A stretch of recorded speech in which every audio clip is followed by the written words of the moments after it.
여러분들은 아베크롬비라는 브랜드를 아시나요? 매장부터 섹시한 남성들이 호객을 하면서 어느 순간부터 쿨함의 아이콘이 되었던 아베크롬비. 저는 이 브랜드 옷은 사본 적은 없는데 이 피어스 향수를 한 2년 정도 사용을 했거든요. 어쨌든 한 시대를 대표하는 브랜드지만 그 쿨함 속에는 끔찍한 성범죄가 존재했고 CEO였던 마이크 제이프스는 최근 인신매매 및 성착취 혐의로 기소가 되었죠. 오늘은 드라마보다 더 드라마 같고 영화보다 더 영화 같은 이야기, 시대의 아이콘이었던 아베크롬비와 역사상 가장 최악의 CEO인 마이크의 이야기를 그려보겠습니다.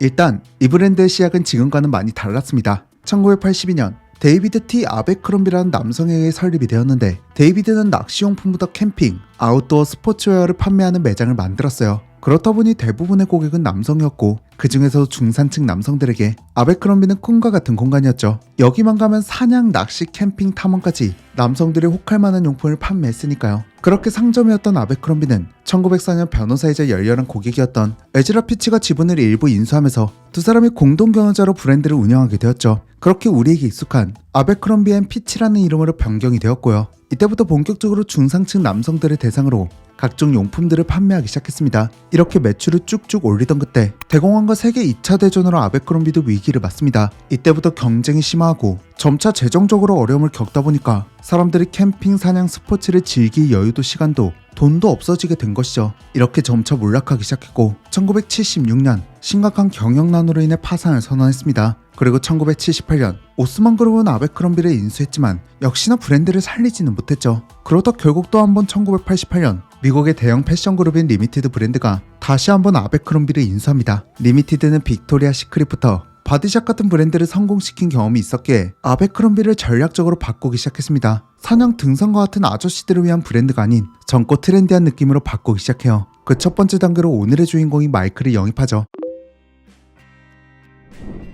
아베크롬비에 오게 된 마이크는 곧바로 이미지를 바꾸는 것을 목표로 했습니다. 일단 그는 누구나 입는 그런 브랜드가 아닌 10대와 20대만을 위한 브랜드를 만들 생각이었거든요. 그래서 곧바로 브루스 웨버라는 유명 사진작가를 섭외해서 외모 몸매 빠지는 게 없는 백인 모델들을 섭외했고 섹시한 화보를 찍기 시작했습니다. 보통 패셔너블하고 하면 옷을 입고 찍는 게 보통이잖아요. 근데 아베크롬비는 옷을 입지 않은 반나체인 상태의 모습을 찍기 시작했고요. 그리고 사진이 잘 나올 수 있는 또 하나의 비법으로 일단 모델들의 성비를 맞춰서 한 곳에 풀어놓았습니다. 그러면 자연스럽게 남성들이 여성들에게 잘 보이고 싶어서 온갖 폼을 잡고 멋을 부리고 끼를 부리겠죠. 그런 모든 모습을 영상과 사진으로 남기고 화보를 만들었습니다. 그리고 그런 화보를 곳곳에 뿌리기 시작하면서 자연스럽게 브랜드 이미지를 섹시하고 쿨하게 만들었어요. 거기에 매장을 10대, 20대들이 좋아하는 클럽 느낌으로 꾸미기 시작해요. 코를 찌를 정도의 강렬한 향을 뿌려놓고 옆 사람 이야기가 들리지 않을 정도로 음악을 빵빵하게 틀어두었죠. 그리고 핵심 마케팅으로 잘생기고 섹시한 모델 뺨치는 직원들을 매장에 배치합니다. 매장 직원들은 이렇게 상의를 깎고 간 상태로 손님을 상대하죠. 사실 손님이 직원을 상대했다는 게 맞겠네요. 몸 좋고 잘생긴 남성들이 청바지만 입고 서 있는데 그들이 들어오라고 막 손짓하고 못 이기는 척 들어갔더니 안에는 몸 좋은 리얼 가이즈들이 한 트럭이죠. 거기에 사진 찍어줘, 이야기 들어줘, 러쉬보다 인싸력이 더 강한 직원들에게 홀려 옷을 구매해버리는 거죠. 그런데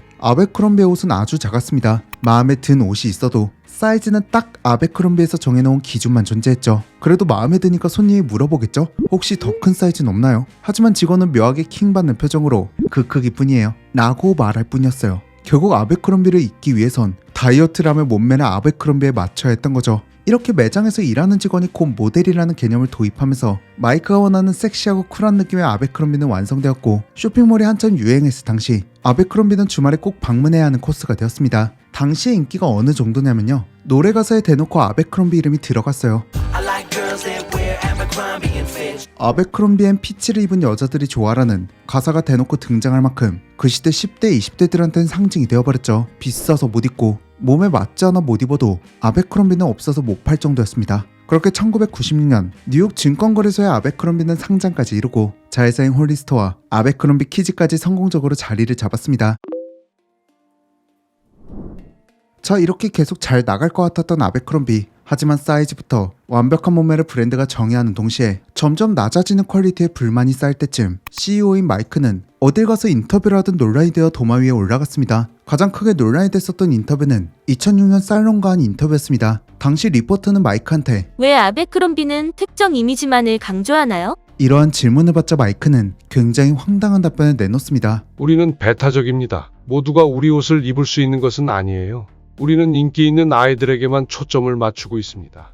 이런 식으로 플러스 사이즈 고객들은 완전히 배척하는 동시에 유색인종까지 함께 비난하는 답변을 내놓았죠. 자, 근데 여기서 끝나지 않고 논란은 연달아 꼬리를 물고 이어집니다. 앞서 아베크롬비는 잘생기고 몸 좋은 백인 남성들이 손님을 상대한다고 했잖아요. 그럼 백인이 아닌 흑인 아시안계 히스패닉 직원들은 전부 창고나 뒷정리 같은 일만 시키면서 거기에 흑인과 아시안계 직원들은 매장 관리자가 대충 눈치를 보다가 근무에서 제외하거나 뒤에서 몰래 해고해버리는 경우까지 생겨버렸죠. 실제로 내부 문건에서는 잘생긴 백인 젊은 사람들만 채용하는 정책을 펼친 것까지 증거로 나와버립니다. 그렇게 2003년 인종차별적인 고용정책이 문제가 되어 집단 소송까지 제기되어 그리고 2004년 법원은 명백한 차별행위라고 판결을 내렸고 4천만 달러의 배상금을 지급하고 다양한 인종의 직원들을 임원으로 임명하는 조건으로 겨우 합의했죠. 하지만 이후에도 크게 내부적인 변화가 일어나진 않았대요. 어쨌거나 저쨌거나 조금씩 잡음으로 시작되어서 소송까지 이어진 이런 사건들로 스멀스멀 아베크롬비의 이미지가 나락을 찍던 와중 그래픽 티셔츠가 발매가 되었는데 이게 또 아베크롬비를 확실하게 매장해버리는 사건이 됩니다. 2002년에 출시된 그래픽 티셔츠에는 이렇게 쓰여 있었습니다. Two wrongs can make it right.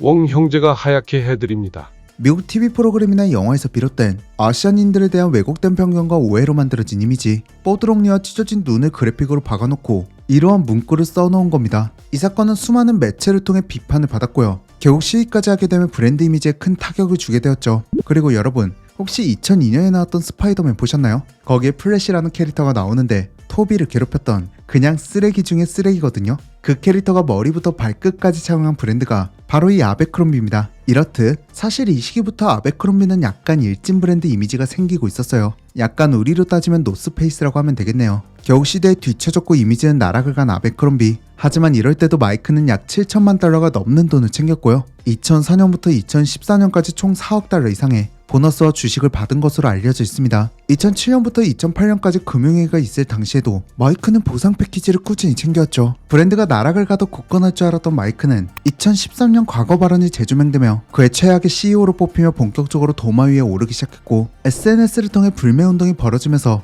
그의 주가가 약 40%가 떨어지고 말았습니다. 겨우 2014년 마이크는 CEO 자리에서 물러나게 됩니다. 근데 또 이렇게 회사를 개판으로 만들어놨지만 퇴직할 때 퇴직금으로 2,500만 달러를 일시급으로 지급받았고요. 이외에도 연간 100만 달러의 평생연금을 약속받았습니다. 이렇게 일확천금을 손에 넣은 마이크. 이제 재혼한 남편이랑 산책이 나면서 배나 벅벅 긁으면서 돈 쓸 일만 남았죠. 하지만 그는 아베크롬비에서 분출한 욕망을 퇴사 후에도 표출하고 있었습니다. 그가 아베크롬비에서 퇴사한 지 약 9년이 지난 2023년 BBC를 통해 충격적인 소식이 흘러나옵니다. 바로 마이크가 인신매매 및 성매매 혐의로 체포되었다는 소식이었죠. BBC 보도에 따르면 약 100명 이상의 젊은 남성들이 피해를 본 것으로 추정하고 있고요. 마이크는 아베크롬비 CEO로 재직했을 당시인 1992년부터 범죄를 시작했을 것으로 추정하고 있습니다. 일단 당연히 아베크롬비 있을 당시에는 CEO라는 강력한 영향력을 행사했을 텐데 그럼 퇴사 후에는 어떻게 젊은 남성들을 성착취했을까요? 그는 2007년부터 국제적인 성착취 조직을 운영하기 시작했습니다. 마이크는 조직을 만든 즉시 제임스라는 캐스팅 매니저를 고용합니다. 사실 말이 캐스팅 매니저지. 그는 브로커 역할을 했어요. 제임스는 고용된 동시에 전 세계에서 모델을 꿈꾸는 많은 남성들에게 연락을 보냈고요. 조금이라도 관심을 보이면 곧장 아베크롬비와 같은 유명 브랜드의 모델을 시켜주겠다는 식으로 혹하는 멘트로 그들을 이벤트를 초대하죠. 그렇게 최종적으로 선발된 남성들은 뉴욕, 런던, 파리, 모로코 등으로 초대가 되는데 비행기부터 호텔 싹 다 무료로 VIP 대접을 해주면서 정말 좋은 기회라고 생각하게 만들어버립니다. 그리고 행사장에 도착한 피해자들은 중요한 행사다 보니 누설되면 안 되는 것들이 많다는 것부터 안에는 주요 인사들인 VIP들이 잔뜩 있다는 식으로 이야기를 하면서 밑밥을 깔고 쓱 내밀죠. 바로 비밀유지 계약서. 계약서에는 모든 행사 내용 및 참가자에 대해 절대 발설할 수 없다는 조항이 있는데 사실 중요한 행사다 보니 그럴 수 있겠다 싶죠. 그리고 계약서를 더 훑어보기 전에 얼른 서명하라면서 재촉했고요. 대부분의 피해자들은 계약서를 제대로 읽지도 못하고 서명을 했다고 합니다. 그렇게 휴대폰과 같은 전자기기를 반납한 상태로 행사장으로 들어가면 몇몇 피해자들은 실제로 모델을 시켜주는 척 아베크롬비 매장처럼 꾸며진 세트장에서 사진을 찍기도 했지만 대부분은 호텔 또는 마이크의 개인 저택으로 향했습니다. 처음에는 캐주얼한 분위기에서 친근하게 접근했다가 술을 먹이고 약을 먹이면서 점점 본색을 드러내기 시작했죠. 그렇게 약에 취해 술에 취해 몸조차 제대로 가누지 못한 피해자들에게 성적인 행위를 하도록 강요했습니다. 물론 일부 피해자들은 그 순간에도 성적인 행위를 거부했지만 마이크는 그럴 때마다 이들을 협박했습니다. 이 일을 거부하면 모델로서의 커리어는 중단될 텐데 너는 이미 계약서에 서명했잖아. 너를 도와줄 사람은 아무도 없어. 심지어 며칠을 방에 가둬놓고 성적인 행위를 강요하고 일부 피해자들에겐 강제로 주사를 맞추며 아예 거부할 수 없는 상태로 만들기도 했죠. 그러면서 꾸준히 세뇌합니다. 이 일을 발설하면 너는 업계에 발도 못 붙일 거야. 다른 모델들도 다 같은 경험을 했어. 이건 업계에서 성공하기 위해 필요한 과정이야. 이런 식으로 계속 가스라이팅 하는 거죠. 하지만 꼬리가 길면 반드시 잡힙니다. 용기를 낸 수많은 피해자들은 증거를 모으기 시작했고 BBC와 경찰은 약 2년간 조용히 수사한 끝에 정황 증거를 잡는 데 성공했고 이들의 추악한 민낯이 세상에 공개됐습니다. 그런데 그가 40대부터 저지른 범죄는 80대, 다 늙어서 살 날 얼마 안 남은 상태에서 밝혀지게 되었어요. 2024년 10월 성착취 및 인신매매, 성매매 등의 16개 혐의로 마이크보다 브로커 제임스, 그리고 마이크의 남편인 매튜까지 모두 체포가 되었지만 마이크는 곧장 $10,000의 보석금을 내고 풀려납니다. 근데 또 여기서 이 영감탱이가 자기가 알츠하이머라는 주장을 하고 있거든요. 그래서 앞으로의 재판이 더 길어지거나 난항이 될 것으로 보입니다.